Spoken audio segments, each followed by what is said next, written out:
మహాపరిషుద్ధుడా, మహోన్నతుడా, నీ పాదములకి స్తోత్రములు.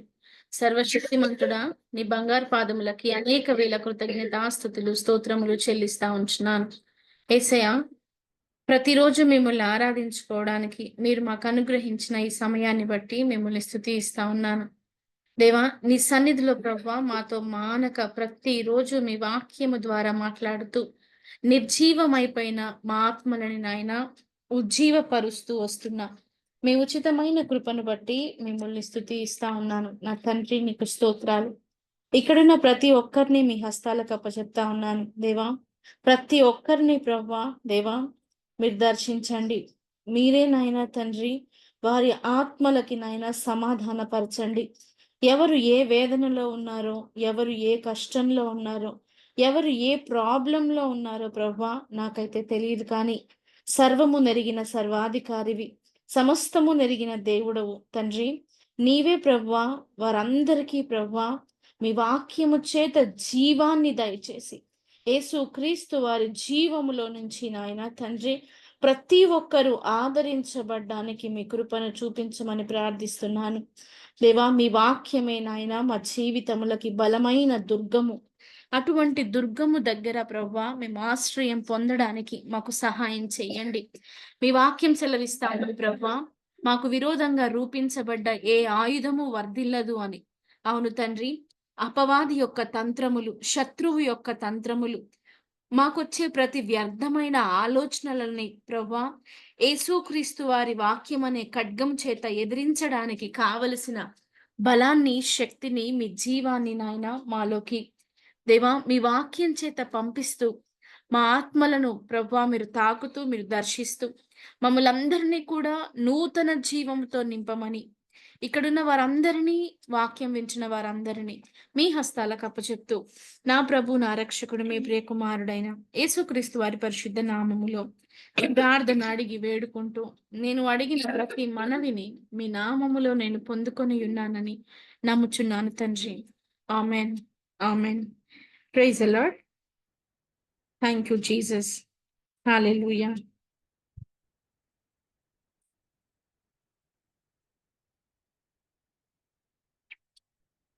ఈరోజు ఒక శ్రేష్టమైన వాక్య భాగాన్ని మనం నేర్చుకుందామండి.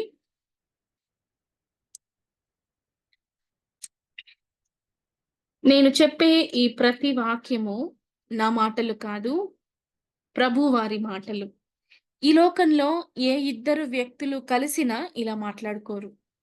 దాన్ని బట్టి మనకు అర్థం కావాలి, మనం మాట్లాడుతున్న ప్రతి మాట అది మన నుంచి వచ్చిందా, పరము నుండి వచ్చిందా అర్థమవుతుంది. ఈ లోకంలో ఉన్నవాడు మాట్లాడుకునే భాషను బట్టి వాడి యొక్క విశ్వాసాన్ని మనము గ్రహిస్తాం. చాలా మంది నోట్లో నుంచి బూతులు మాట్లాడతారు. దాన్ని బట్టి, అంటే వాడు మాట్లాడే మాటల్ని బట్టి వాడి యొక్క విశ్వాసం ఏంటో తెలిసిపోతుంది. విశ్వాసము అంటే క్రైస్తవ విశ్వాసం గురించి నేను మాట్లాడడం లేదు.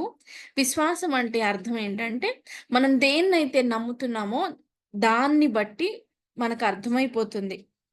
చాలా మంది విగ్రహారాధన చేస్తారు. దాన్ని బట్టి వాళ్ళు దేన్ని విశ్వసిస్తున్నారో మనకు అర్థమైపోతుంది.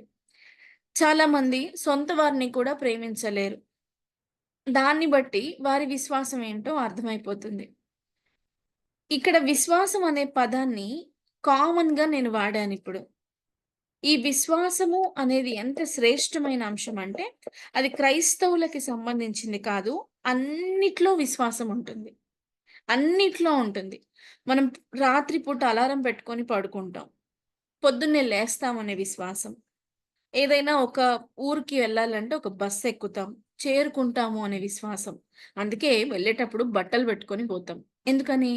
ఆ ఊర్లో దిగిన తర్వాత, ఆ ఇంటికెళ్ళిన తర్వాత అంటే ప్రతి సందర్భములో విశ్వాసం అనే పదం మీకు కనిపిస్తుంది.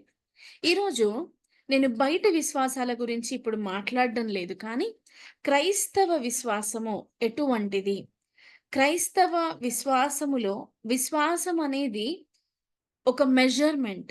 అంటే మన గురించి మాట్లాడాలి అంటే మనల్ని కొలవడానికి ఒకటుండాలి. అదే విశ్వాసం. నేను చెప్పేది బాగా అర్థం చేసుకోండి. నేను మళ్ళీ అంటున్నాను, నేనేంటో తెలియాలి అంటే, నాకే నేనేంటో తెలియాలి అంటే, లేదంటే నేను క్రైస్తవుడిని, నేనిది, నేను పలానా పాస్టర్ కొడుకుని, నేను పలానా వారి చెందిన వాడిని అని చెప్పుకునే ప్రతి వారు ఆలోచించాల్సింది, మా విశ్వాస పరిణతి ఏ స్థాయిలో ఉన్నది? విశ్వాసం ఉంటే ఏ స్థాయిలో ఉంది? విశ్వాసం లేకపోతే ఎలా విశ్వాసాన్ని కలిగి జీవించాలి? ఈ అంశాల గురించి ఈరోజు మనం మాట్లాడదామండి. ఒక రెఫరెన్స్ చెప్తాను. అదొకసారి తీయండి. మీకు విశ్వాసం అనేది ఎంత ఇంపార్టెంటో అర్థమవుతుంది.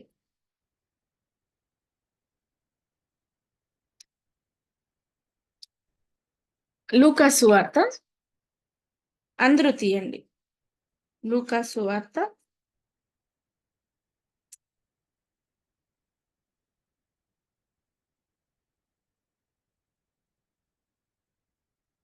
7వ అధ్యాయము 9వ వచనం. లూకా సువార్త 7వ అధ్యాయము 9వ వచనం. ఎవరైనా చదవండి.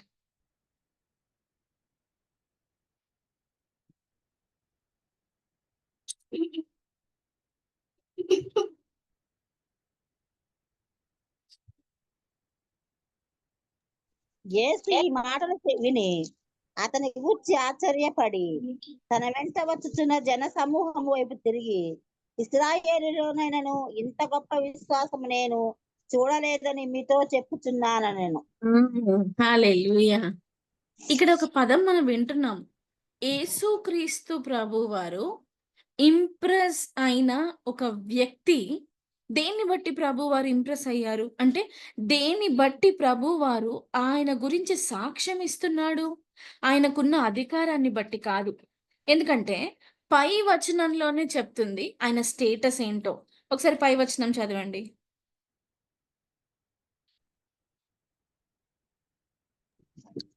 నేను సహాధికారమునకు లోబడిన వాడను, నా చేతి క్రిందను సైనికులు ఉన్నారు. నేను ఒకని పొమ్మంటే పోవును, ఒకని రమ్మంటే వచ్చును. నా దాసుని చేయమంటే ఇది చేయునని నేను చెప్పినట్టు ఆయనతో చెప్పుడని వారికి పంపెను. ఇక్కడ వాక్యం చెప్తుంది, ఇతను ఒక మామూలు వ్యక్తి కాదు.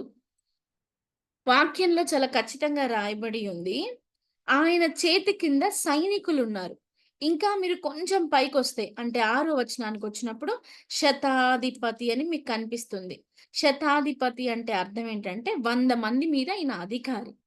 అంటే ఈయన కింద 100 మంది ఈయనేం చెప్తాడో అది చేస్తారు.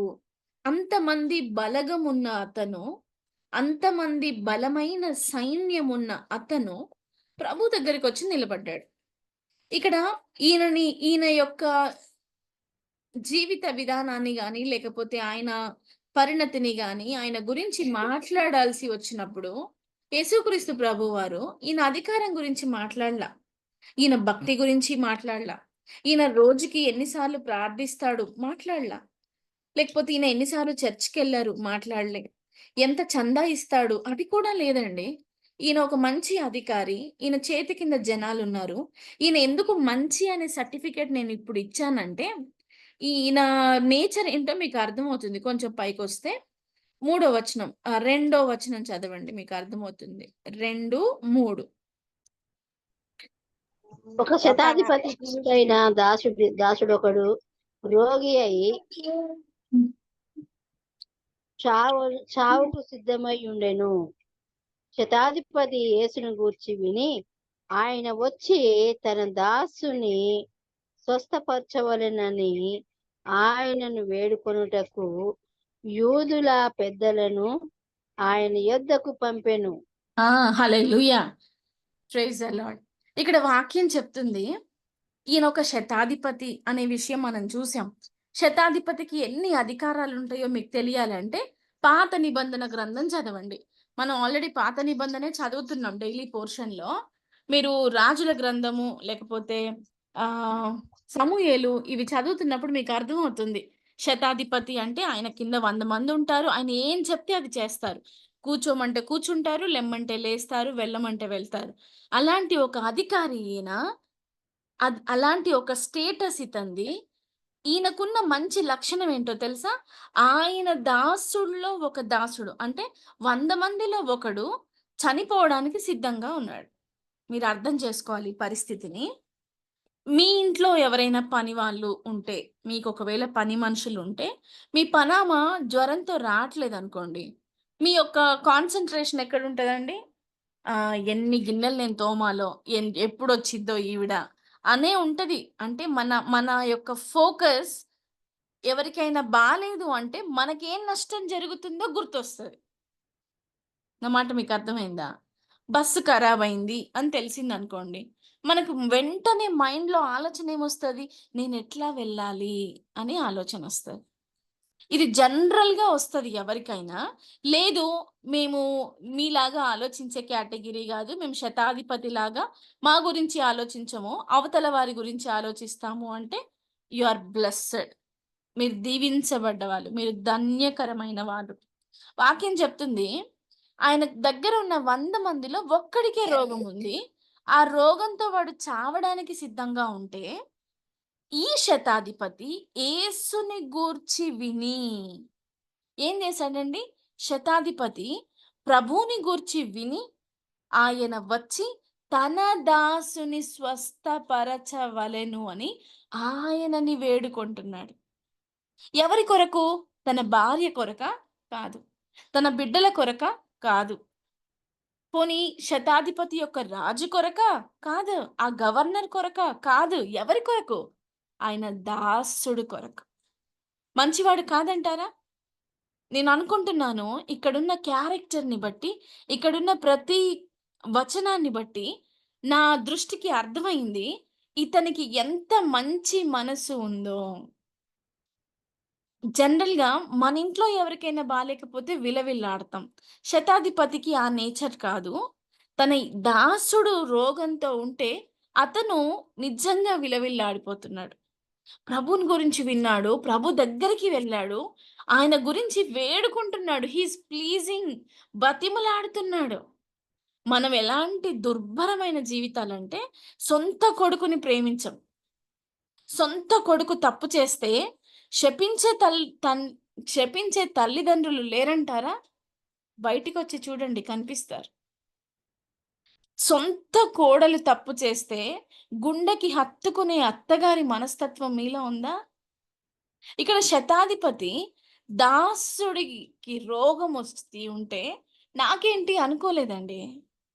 చాలామంది అనుకుంటారు భార్య రోగంతో ఉంటే, భార్యకి చేతగాక ఉంటే, చచ్చిపోయే రోగం వస్తే భర్త యొక్క ఆలోచన ఈమె పోతే ఇంకొకళ్ళని చేసుకుంటాను, లేకపోతే ఈమెకేమైతే నాకేంటి, ఇలాంటి ఒక ధోరణి మనుషుల్లో ఉంటుంది. కానీ వాక్యం ఏం చెప్తుందో తెలుసా? నిన్ను వలె నీ పొరుగు వారిని ప్రేమించు. ఇంకా అసలు భార్య కేసైతే వేరు. భార్యని దేవుడు ఏమంటాడో తెలుసా? నీ శరీరంలో నుంచి తీయబడింది. నువ్వు నీ చేతిని ఎలా చూసుకుంటావో, నీ కాలు ఎవరైనా తొక్కారనుకోండి నీకెలా ఉంటుంది? తొక్కు తొక్కు అంటావా? లేదు. నీ భార్యని ఎవరైనా తిడితే నీకెలా ఉండాలి? నీ చెయ్యి తొక్కితే నీకెలా ఉంటుందో, నీ కడుపులో నొప్పొస్తే నీకెలా ఉంటుందో, నీకు చేత కాకపోతే నువ్వెలా ఉంటావో, నీ భార్యకేమన్నా అయితే అలా ఉండాల. ఇది బైబిల్ చెప్పిన భార్యాభర్తల బంధం.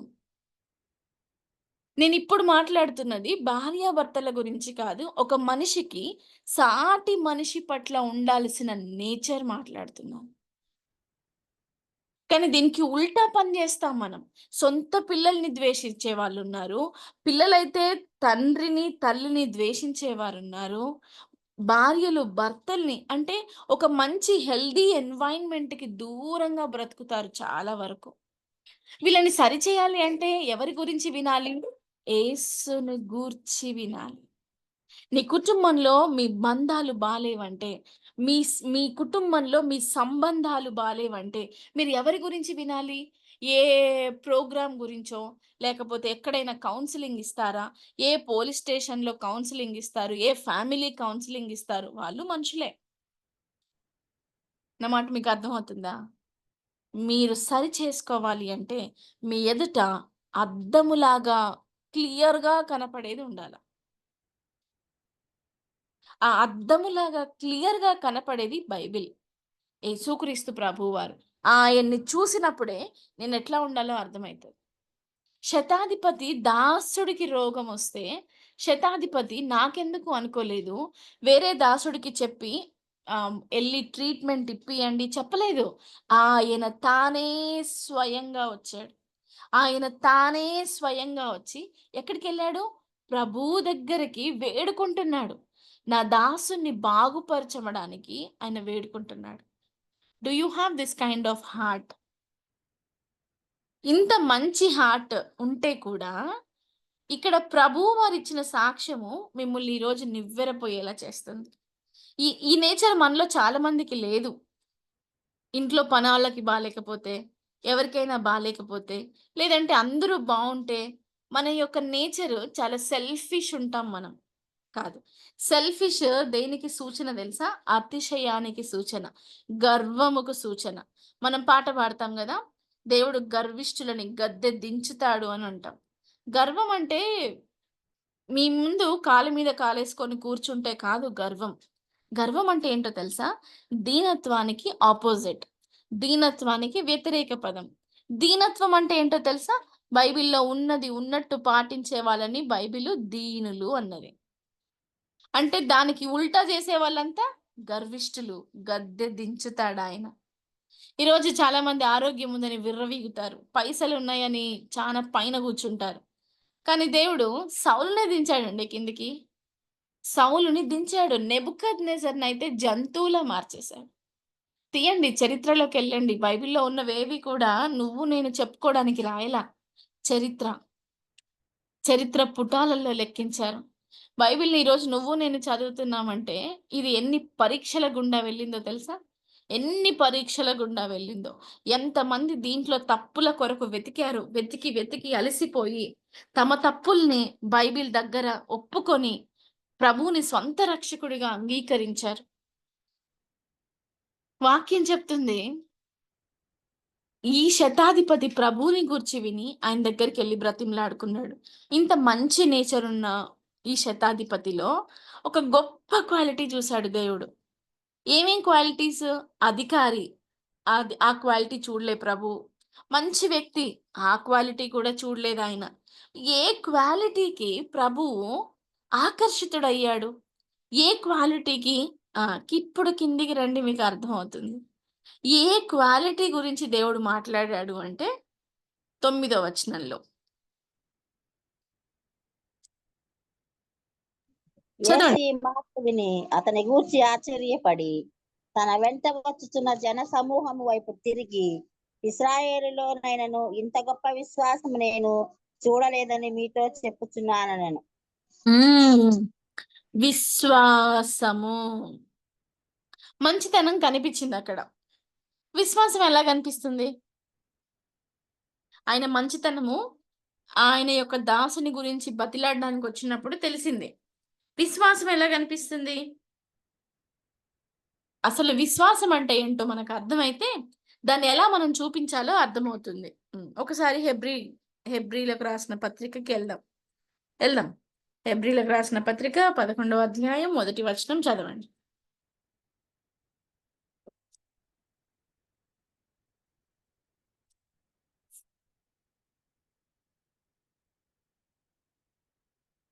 విశ్వాసం అనున్నది నిరీక్షింప వాటి యొక్క నిజ స్వరూపమును అదృష్టమైనవి ఉన్నవనుటకు రుజువునై ఉన్నది. హల్లెలూయా. విశ్వాసం అంటే అర్థం ఏంటండి? నువ్వు దేని గురించి అయితే ఎదురు చూస్తున్నావో, దేని గురించి అయితే నువ్వు ఆలోచిస్తున్నావో వాటి యొక్క నిజ స్వరూపము, అదృశ్యమైనవి ఉన్నవి అనడానికి రుజువు. రెండు ఉండాల విశ్వాసంలో, అప్పుడే దాన్ని విశ్వాసం అంటాం. ఒకటి, నువ్వు దేనికోసం అయితే ఆలోచిస్తున్నావో, ఏదైతే జరగాలని ఆశపడుతున్నావో అది జరిగింది అని నమ్మడం, అంటే అది నిజానికి జరిగింది అని నమ్మడం నిజ స్వరూపము. దేనికోసం నిరీక్షిస్తాం? అసలు నిరీక్షణ అంటే అర్థం ఏంటంటే నా దగ్గర లేని దాన్ని నేను ఊహించుకోవడం. క్రైస్తవులందరి యొక్క నిరీక్షణ ఏంటండి? ప్రభు రెండో రాకడలో వస్తాడు, మనందరినీ కూడా మధ్యాకాశానికి తీసుకెళ్తారు. ఇది అందరి క్రైస్తవుల యొక్క నిరీక్షణ. నిరీక్షణ అంటే అర్థం ఏంటి? జరగబోయేది, నేను ఎదురు చూసేది, అది నిరీక్షణ. అందరి జీవితాల్లో ఏదో ఒక దాని కోసం ఎదురు చూస్తాం మనం. మీ భర్త మార్పు కోసమో, మీ బిడ్డల పెళ్ళిళ్ళ కోసమో, ఉద్యోగాల కోసమో, లేకపోతే రక్షణ కోసమో, ఇంకా ఏదో ఒక దాని కోసం మీరు ఎదురు చూస్తారు కదా, ఆరోగ్యం కోసమో. ఆ ఆ దాని యొక్క నిజ స్వరూపము అదృశ్యమైనవి ఉన్నవి అనడానికి రుజువు. ఏది అదృశ్యమైంది? మనకి దేవుడు కనిపించాడు, కానీ ఆయన ఉన్నాడు అనే రుజువు బైబిల్లో ప్రతి వాక్యం చెప్తుంది. మనకి ఆరోగ్యం కనిపించదు, కానీ వాక్యం చెప్తుంది ఆయన పొందిన దెబ్బల చేత మనకు స్వస్థత కలిగింది. అంటే ఆల్రెడీ వి వర్ హీల్డ్, కానీ మనకు కనిపించట్లేదు, అయినా మనం అది ఉందని నమ్ముతాం చూడండి, దాన్ని అంటాం విశ్వాసం అని. ఇప్పుడు ఇక్కడికి వద్దాం. విశ్వాసం అంటే ఏంటి? నేను దేనికోసం అయితే ఆలోచిస్తున్నానో అది ఉంది అని నమ్మడం. ఇప్పుడు వాక్యంలోకి వెళ్ళి మీరు చూస్తే మీకు అర్థమవుతుంది ఎందుకని యేసుక్రీస్తు ప్రభు వారు శతాధిపతి యొక్క విశ్వాసానికి ఆకర్షితుడయ్యాడు, ఎందుకు ఆశ్చర్యపోయాడు. ఈ మాట చదవండి, 6:7.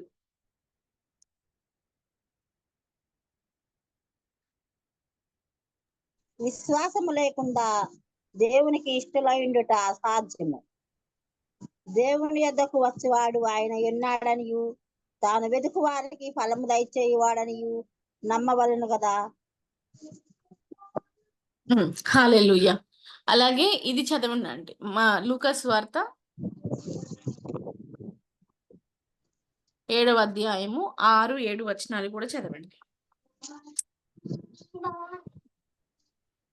కావున యేసు వారితో కూడా వెళ్ళెను. ఆయన ఆ ఇంటి దగ్గరకు వచ్చినప్పుడు శతాధిపతి తన స్నేహితులను చూచి, మీరు ఆయన యొద్దకు వెళ్ళి, ప్రభువా, శ్రమ పుచ్చుకొనవద్దు, నీవు నా ఇంటిలోనికి వచ్చుటకు నేను పాత్రుడను కాను, అందుచేత నీ యొద్దకు వచ్చుటకు పాత్రుడనని నేను ఎంచుకొనలేదు, అయితే మాట మాత్రము సెలవిమ్ము.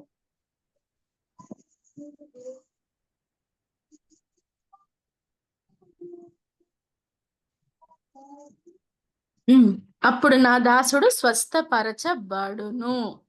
ఇక్కడ చాలా జాగ్రత్తగా మీరు సత్యాన్ని గ్రహించాలి. శతాధిపతి ప్రభు దగ్గరకు వెళ్ళాడు, వాస్తవం. వెళ్ళిన తర్వాత ప్రభుని బ్రతిమలాడాడు, వేడుకున్నాడు, మా దాసుని స్వస్థపరచండి అని ఆయన దగ్గరికి యూదుల పెద్దల్ని కూడా పంపించాడు. వాళ్ళు ఏం చేశారు? ప్రభుని తీసుకొని శతాధిపతి ఇంటి దగ్గరికి వచ్చారు. వచ్చినప్పుడు ఇప్పుడు శతాధిపతి తన స్నేహితుల వైపు చూసి ఒక మాట అంటాడు. ఏమంటాడంటే, మీరు ఆయన యొద్దకు వెళ్ళి, ప్రభువా, శ్రమ పుచ్చుకొనవద్దు, నీవు నా ఇంటిలోనికి వచ్చుటకు నేను పాత్రుడను కాను. The very first word is what? ప్రభువా. ప్రభువా అంటే అర్థం ఏంటో తెలుసా అండి? నా అధికారం ఏమీ లేదు, నీదే. రాజుల్ని ప్రభువు అని పిలుస్తారు, రాజ్యంలో ఉన్న అధికారులంతా. అంటే అర్థం ఏంటి అంటే, మా పైన ఉన్నవాడు అని అర్థం, మమ్ముల్ని కూడా ఏలేవాడు అని అర్థం ప్రభువా అనే మాటకి అర్థం. అయితే శతాధిపతి ప్రభు దగ్గరికి వచ్చి ఏమంటాడంటే, ప్రభువా. యేసుక్రీస్తు ప్రభు వారిని ఏమని సంబోధిస్తాడండి? ప్రభువా. అంటే అర్థం ఏంటండి? నా అధికారం ఏమీ లేదు, నేను శతాధిపతిని అయినప్పటికీ నేను 100 మందిని మాత్రమే కంట్రోల్లో పెట్టాను, కానీ you are the creator of this universe. ప్రభువు అంటే అర్థం ఏంటి అంటే, భూరాజ్యములను ఏలేవాడిని ప్రభువా అని పిలుస్తారు.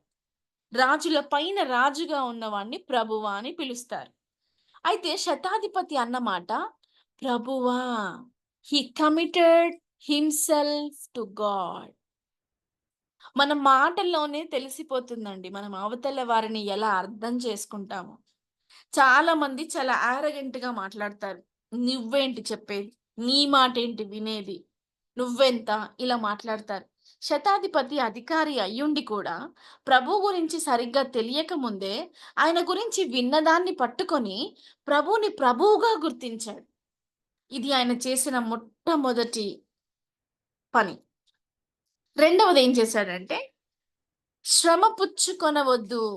వి don't wanted to trouble you. ప్రభా నిన్ను ఇబ్బంది పెట్టము. ఎందుకు ఇబ్బంది పెట్టము అంటే, అక్కడి నుంచి ఇక్కడి వరకు వస్తేనే నీ స్వస్థత పనిచేస్తుంది అని లేదు. మీరు ఒకటి అర్థం చేసుకోండి. If God is the God, దేవుడు నిజంగా దేవుడైతే ఆయన ఎక్కడి నుంచి మాట పలికినా అధికారంలోకి వస్తుంది కదండి. మీకు ఒక చిన్న ఎగ్జాంపుల్ చెప్తాను. నేను ఇప్పుడు ఒక కాలేజీలో ఒక లెక్చరర్గా ఉన్నాను. నేను నా స్టాఫ్ రూమ్లో కూర్చొని ఒక పిల్లవాడికి పర్మిషన్ రాసి ఇచ్చిన. ఈయన బయటికి వెళ్తా అంటున్నాడు, పంపించండి అని రాసిచ్చా. నేను వెళ్ళకపోయినా గేట్ దగ్గర ఉన్న సెక్యూరిటీ ఆ సంతకం చూస్తాడు, ఆ డేట్ చూస్తాడు, ఇది మేడందేనా కాదా అని నిర్ధారించుకొని పంపిస్తాడు. అంటే అక్కడ నా ప్రజెన్స్ అవసరం లేదు. ఎందుకని? ఆ సెక్యూరిటీ గార్డ్కి తెలుసు ఇది నా సంతకం అని. మీరు బాగా అర్థం చేసుకోవాలి. ఇప్పుడు శతాధిపతి యొక్క దాసుడికి ఏమైందండి? మొట్టమొదటి వచనం, 2వ వచనంలో చూసాం. ఏమైంది? శతాధిపతి దాసుడికి రోగి అయ్యున్నాడు, చావడానికి సిద్ధంగా ఉన్నాడు. ఏంటి ఆయన కండిషన్? Critical condition. రోగంతోనే లేడు, రోగంతో ఉన్నాడు, చావడానికి సిద్ధంగా ఉన్నాడు. మీరు చాలాసార్లు వినే ఉంటారు, ట్రైన్ వస్తుంది సిద్ధంగా ఉండండి అంటే సంవత్సరానికి వస్తుందా? 2 ఏళ్ళకి వస్తుందా? ఎప్పుడు వస్తుంది? నిమిషాల్లో. సిద్ధంగా అంటే అర్థం ఏంటి అంటే ఇట్ ఈస్ రెడీ. ఈయన కూడా చావడానికి సిద్ధంగా ఉన్నాడు. చావడానికి సిద్ధమయ్యున్న వాడికి స్వస్థత కోరుకోవడం ఎంత విశ్వాసం ఉంటే వస్తుంది. ఇది ప్రభువుని ఆశ్చర్యపరిచింది. జనరల్గా ఎవరైనా హాస్పిటల్లో ఉంటే, చావు బ్రతుకుల్లో ఉంటే మనుషులకి ఏం ఆలోచన వస్తుంది? అరే పాపం ఎంతకాలం అని ఇట్లా సఫర్ అవుతాడు, పోతే పోతే అయిపోతుంది కదా కదండి. ఎవరిదన్నా హాఫ్ బాడీ కాలిపోయి క్రిటికల్ కండిషన్లో హాస్పిటల్లో ఉన్నారు, చూసే వాళ్ళందరికీ ఏమనిపిస్తుంది? అబ్బా దేవుడు వీడికి మరణం ఇస్తే అయిపోయేది, బతికుండి ఏం లాభం. ఎవరికి అనిపిస్తుందండి? చావడానికి సిద్ధమై ఉన్న వాడికి స్వస్థత ఉంది. చావడానికి సిద్ధంగా ఉన్న వాడికి వాడి ఆరోగ్యం బాగవుతుంది. ఎందుకంటే యేసుక్రీస్తు ప్రభువారు జీవాధిపతి. ఆయన మాటలో జీవం ఉంది. ఆయన మాట పలికితే చాలు నా దాసుడు బాగైపోతాడు. ఉందా ఈ విశ్వాసం మనలో? పరీక్షించుకుందాం. ఉందా ఇలాంటి విశ్వాసం? రోగంతో ఉన్నవాడి కొరకు ప్రార్థించలే. రోగంతో ఉన్నాడు, చావడానికి సిద్ధంగా ఉన్నాడు. అంటే చావు కొన్ని గంటల్లో ఉందో, రోజుల్లో ఉందో, అంత ఎమర్జెన్సీ కేసులో ఉన్నప్పటికీ శతాధిపతి యొక్క ఫోకస్ ఆయన మరణాన్ని చూడట్లే, కనపడని ఆయన ఆరోగ్యాన్ని చూస్తున్నాడు. అదే విశ్వాసం. విశ్వాసం అంటే అర్థం ఏంటంటే అదృశ్యమైనవి ఉన్నవి అనడానికి రుజువు, నిరీక్షింపబడు వాటి యొక్క నిజ స్వరూపం. ఈరోజు నాకు ఉద్యోగం లేదు, నేను ప్రభువుని ఎంత నమ్మితే నాకు నా ఉద్యోగం కనిపిస్తుంది. ఇది ఇమాజినేషన్ కాదండి. మీరు అబ్రహాం గురించి ఆలోచించండి, మీకు తెలుస్తుంది. అప్పటి వరకు దేవుని వాగ్దానాన్ని నమ్మలేకపోతాడు. ఎప్పుడైతే ప్రభు బయటికి తీసుకొస్తాడో అబ్రహాముని, ఆకాశ మండలంలోని చుక్కల్ని చూపిస్తాడో ఆయన ఇమాజినేషన్ స్టార్ట్ చేసుకుంటాడు. ఆయనకు ఒకటి ప్రత్యక్షతలోనికి వస్తూ ఉంటది, ఒకటి రివీల్ అవుతా ఉంటది. ఏమని? ఈరోజు ఆకాశంలో ఎన్ని చుక్కలు ఉన్నాయో ఒకరోజు నా సంతానం కూడా అలాగే అవుతుంది. ఆ సంతృప్తి ఆయనలోకి వచ్చేసింది. ఎప్పుడు వస్తుంది? When you imagine. వాక్యం చెప్తుంది శతాధిపతి యొక్క దాసుడు రోగంతో ఉన్నాడు, చావడానికి సిద్ధంగా ఉన్నాడు. ఇలాంటి శతాధిపతి యొక్క దాసుడికి శతాధిపతి ఏమని కోరుకోవాలి? అయ్యో చావు కొరకు కొట్టుమిట్టాడుతున్నాడు, అవస్థ పడుతున్నాడు, ఆ చావేదో దబ్బునొస్తే అయిపోతుంది కదా, ఇలా ఆలోచిస్తాం. కానీ శతాధిపతి అలా ఆలోచించలేదు. ఎలా ఆలోచించాడంటే ఈ స్టేజ్లో కూడా వీణ్ణి కాపాడగలిగిన ఒకే ఒక్క స్వరము యేసుక్రీస్తు ప్రభువుది. Right time, right thinking, right decision. Right time, right thinking, right decision, సరైన సమయంలో, సరైన పద్ధతిలో, సరైన క్రమంలో ఆలోచించండి. రోగంతో చావడానికి సిద్ధంగా ఉన్న వాడికి వాడి మరణాన్ని చూడలే. ఏం చూశాడు? వాడు జీవాన్ని చూశాడు. కాబట్టి ప్రభుని బ్రతిమలాడుతున్నాడు. ప్రభు వస్తా అంటే కూడా ఆయన చెప్పిన మాట ఏంటో తెలుసా? ఈ మాటకి ప్రభు ఇంప్రెస్ అయింది. నీవు నా ఇంటిలోనికి రావడానికి నేను పాత్రుడను కాను. ఎందుకు ఇంత తగ్గించుకుంటున్నాడు అంటే, because he wanted to exalt the God. దేవుణ్ణి మహిమపరచడానికి తన్ను తాను తగ్గించుకున్నాడు. ఎలా దేవుణ్ణి మహిమపరుస్తున్నాడు? ఎలా అంటున్నాడంటే, నేను సహా అధికారమునకు లోబడిన వాడను. అంటే నీతో పాటు నాకు కూడా అధికారం ఉంది. నీ అధికారం పైలోకంలో ఉంటే నా అధికారము 100 మందిలో శతాధిపతి. శత అంటే 100, 100 మంది పైన అధిపతి. వాళ్ళందరూ కూడా ఇక్కడ అంటాడు శతాధిపతి, నా చేతి కింద సైనికులు ఉన్నారు. నేను ఒకరిని పొమ్మంటే పోతాడు, ఒకరిని రమ్మంటే వస్తాడు. నా దాసుని ఇది చెయ్యంటే అది చేస్తాడు. అలాగే నువ్వు ప్రభువువి, నీకు అసాధ్యం ఏంటి? నువ్వు జీవాన్ని ప్రకటిస్తే వస్తుంది. అర్థమవుతుందా మీకు? శతాధిపతికి ఏం అర్థమైందండి? ప్రభువేంటో అర్థమైంది. ప్రభు దగ్గర ఎలా ఉండాలో అర్థమైంది. ప్రభుతో ఎలా మనుకోవాలో అర్థమైంది. అందుకే అంటాడు, నేను సహా అధికారానికి లోబడిన వాడను. నా చేతి కింద సైనికులున్నారు. ఒకరిని పొమ్మంటే పోతాడు, ఒకరిని రమ్మంటే వస్తాడు.